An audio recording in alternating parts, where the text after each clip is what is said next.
It is October 18th.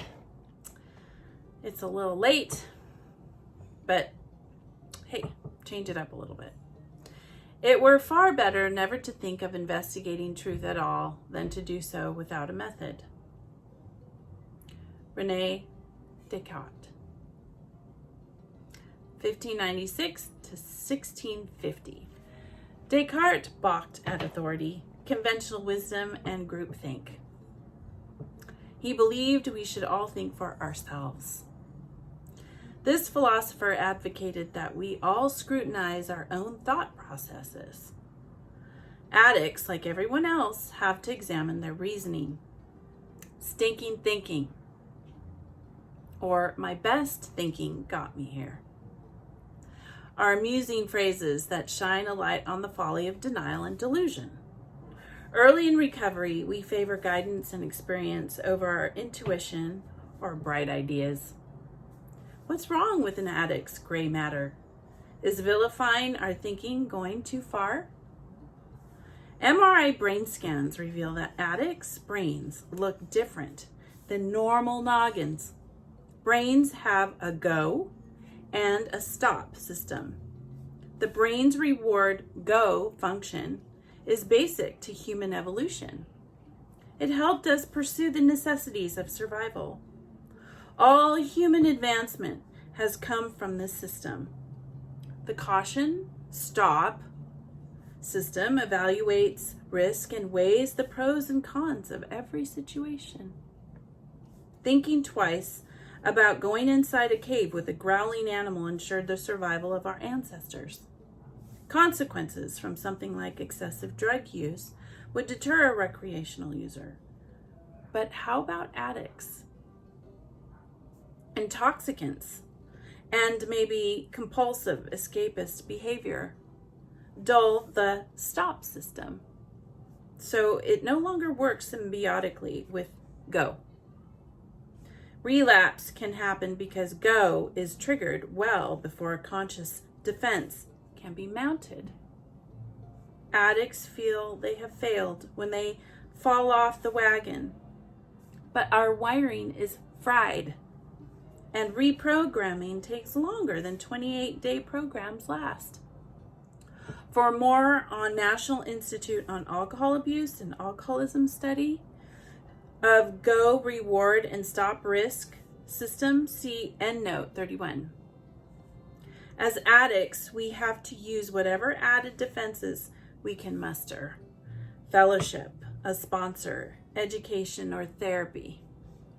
Descartes would have been a good addictions counselor. My brain is my instrument to evaluate the world.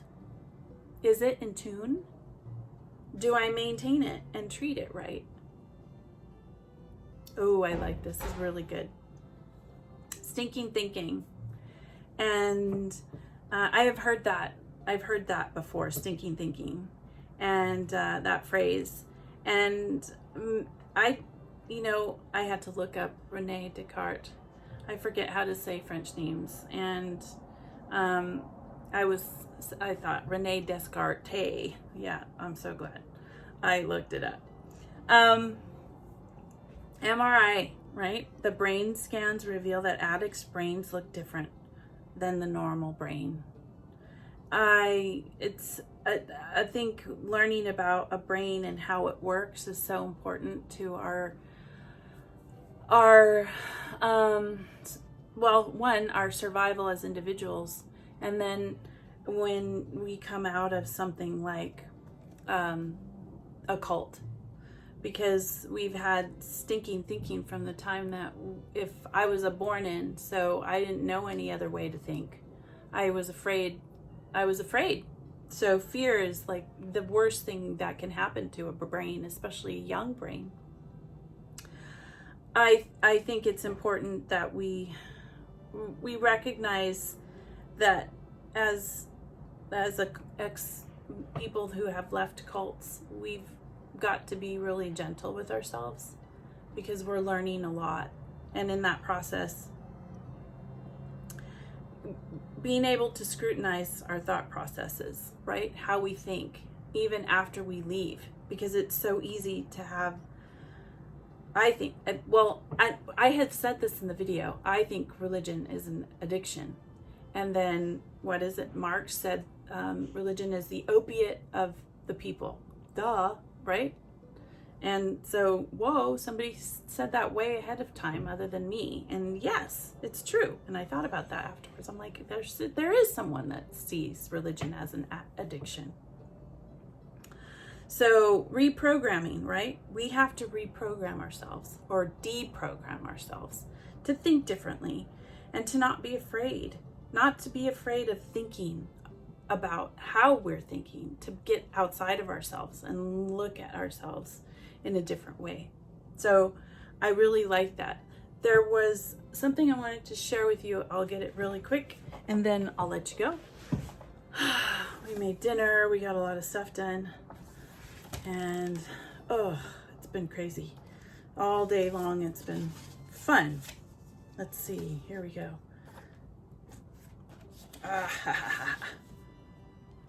Mindfulness. This is the mind and the brain, neuroplasticity and the power of mental force. It's by Jeffrey M. Schwartz and Sharon Bagley. It's really good. I really enjoyed it. And the ability to look at our thoughts, right? To see our thoughts was really helpful to me because I couldn't understand being mindful and meditating.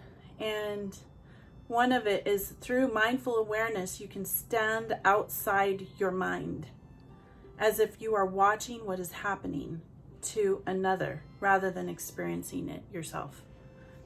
And that really, it has been so helpful in understanding some of my thoughts, because when you leave a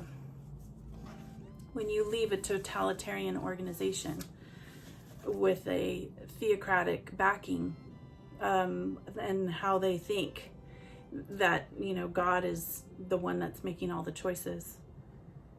When you leave, you have a lot of fear.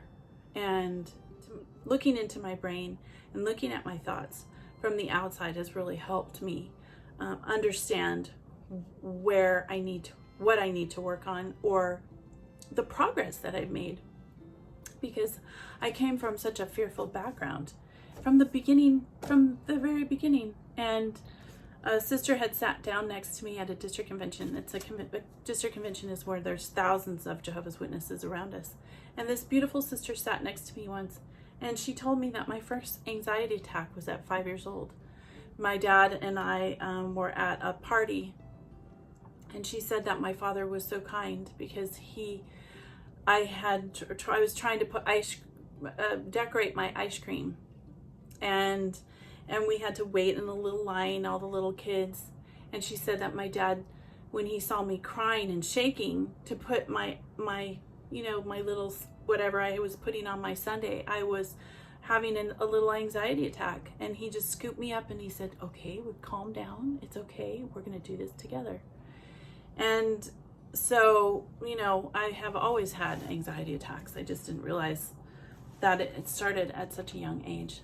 And if that sister, which I never got her name, so it's a group of Jehovah's Witnesses, and we all get together in the thousands, and I didn't even know who this person was that sat next to me and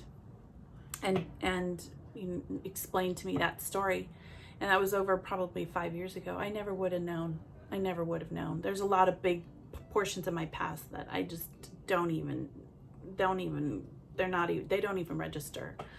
My past doesn't even register. Some of it is really clear and other portions of it is just not. So growing up for me was chaotic and violent.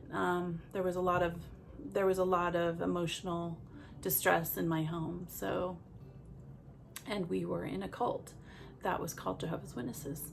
So now I understand that the brain can think differently, and we can rewire our wiring. Even though we're old dogs, I'm an old dog, you know, I can still rewire my brain and think differently. Neuroplasticity. It doesn't just happen in young children, it can happen in adults.